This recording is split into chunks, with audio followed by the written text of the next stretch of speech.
बिस्मिल्लाहिर्रहमानिर्रहीम। Welcome to Punjab educators. Dear students, आज की इस वीडियो लेक्चर में हम प्रोग्रामिंग टाइम 4.4 को करने जा रहे हैं। सबसे पहले अगर हम इसकी प्रॉब्लम स्टेटमेंट को पढ़ें तो इसकी प्रॉब्लम स्टेटमेंट ये कहती है कि आपने एक प्रोग्राम लिखना है जो यूज़र से एक नंबर इनपुट ले और उसका फैक्टोरियल कैलकुलेट करें। यहाँ पे सबसे पहले इस चीज़ को मद्देनज़र रखना ज़रूरी है कि किसी भी चीज़ का अगर हमने फैक्टोरियल लेना हो तो इसका मतलब ये होता है कि उस नंबर तक आने वाले जो पिछले जितने भी नंबर्स होंगे उन सब को आपस में मल्टीप्लाई करना है एक दूसरे के साथ। यहाँ पे अगर मैं आप लोगों को एग्जांपल दूं कि सपोज मैं एक नंबर एंटर कर देता हूँ 5, तो इसका मतलब ये होगा कि मैंने 5 तक आने वाले तमाम नंबर्स को एक दूसरे के साथ मल्टीप्लाई करना है। यानी यहाँ पे हमने करना क्या है कि इन सब को एक दूसरे के साथ मल्टीप्लाई कर देना है। यानी 1 मल्टीप्लाई बाय 2 ये आंसर आ जाएगा 2। अब उसका जो आंसर आया है उसको हम मल्टीप्लाई कर देंगे 3 के साथ, यानी 2 multiply by 3 is equal to 6। 2 ज़रब 3 6 आ जाएगा। अब इन तीनों का आंसर हमारे पास 6 आया था और उस 6 को हम मल्टीप्लाई कर देंगे 4 के साथ, और 6 मल्टीप्लाई बाय 4 आंसर होता है 24, यानी 24 के इक्वल। अब 1 2 3 और 4 इन सब को जब हमने मल्टीप्लाई किया तो आंसर आया 24, और अब हम 24 को अगर हम 5 के साथ मल्टीप्लाई करेंगे तो हमारा आंसर निकल के आएगा 120। तो इस तरह से हम अपने फैक्टोरियल को कैलकुलेट करते हैं। तो आए अब हम इसी लॉजिक को यूज़ करते हुए अपनी फॉर लूप और अपने प्रोग्राम को इसी तरह से अप्लाई करके देखते हैं। सबसे पहले हमें करना क्या होगा, एक तो हमें वेरिएबल लेना होगा। सपोज मैं इंट n ले लेता हूँ, और इसी तरह से मुझे एक और वेरिएबल लेना होगा फैक्ट के नाम से, और इसके अंदर मुझे 1 को स्टोर करना होगा, क्योंकि फैक्ट यानी फैक्टोरियल यानी इसके अंदर तमाम मल्टीप्लिकेशन इसी के अंदर होकर आंसर हमारा सेव होगा। n वो नंबर होगा जहाँ तक हमारी लूप चलेगी और वहाँ तक ही हमारा फैक्टोरियल कैलकुलेट होकर आ जाएगा। अब यहाँ पे हम सिंपल क्या कर लेते हैं, एक प्रिंट एफ को यूज़ करके हम स्क्रीन पे या डिस्प्ले स्क्रीन के ऊपर मैसेज दे देते हैं, enter a number two calculate factorial.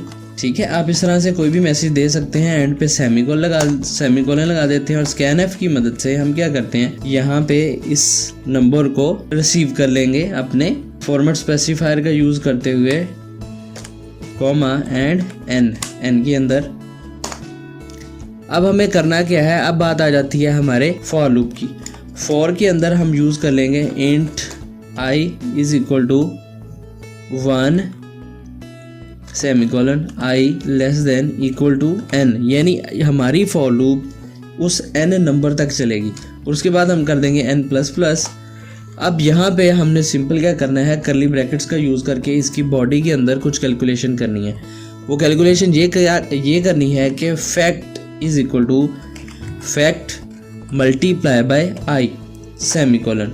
यानी जब हमारी लूप 1 होगी, यानी i की वैल्यू जब 1 होगी तो फैक्टोरियल के अंदर क्या आ जाएगा, 1 मल्टीप्लाई बाय 1, तो फैक्टोरियल के अंदर आंसर आ जाएगा 1। इसी तरह से जब हमारी लूप दोबारा से इंक्रीमेंट होके i हमारा हो जाएगा 2, जबकि फैक्ट के अंदर 1 ही पड़ा होगा, 1 मल्टीप्लाई बाय 2, तो फैक्टोरियल के अंदर नया आंसर 2 स्टोर हो जाएगा। और फिर जब हमारी लूप इंक्रीमेंट होकर आएगी, तो जब हमारी लूप इंक्रीमेंट हो जाएगी तो इसकी वैल्यू हो जाएगी 3। जब इसकी वैल्यू 3 हो जाएगी तो फैक्ट के अंदर ऑलरेडी 2 स्टोर है, 2 मल्टीप्लाई बाय 3 वो 6 हमारा फैक्ट के अंदर स्टोर हो जाएगा।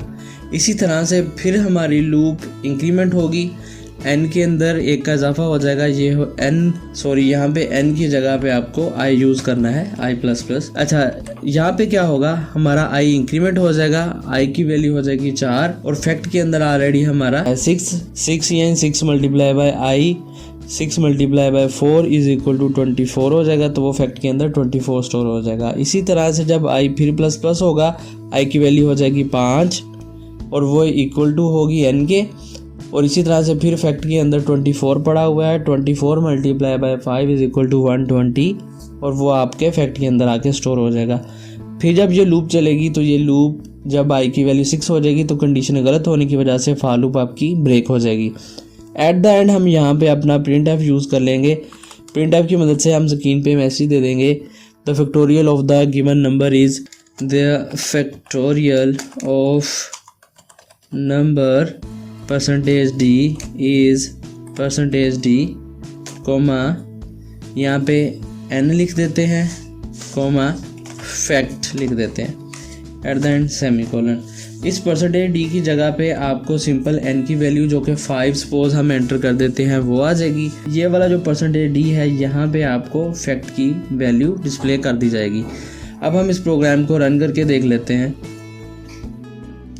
ओके, यहाँ से वो हमें एक नंबर इनपुट करने को कह रहा है, तो मैं सपोज 5 एंटर कर देता हूँ तो आपका आंसर आ जाएगा 120। इसी तरह प्रोग्राम बंद करके आप दोबारा से इसको रन करना चाहें, आप चाहें तो 10 का फैक्टोरियल कैलकुलेट कर सकते हैं, किसी भी नंबर का फैक्टोरियल कैलकुलेट कर सकते हैं। एंटर किया तो उसने आपको इसका आंसर डिस्प्ले कर दिया है।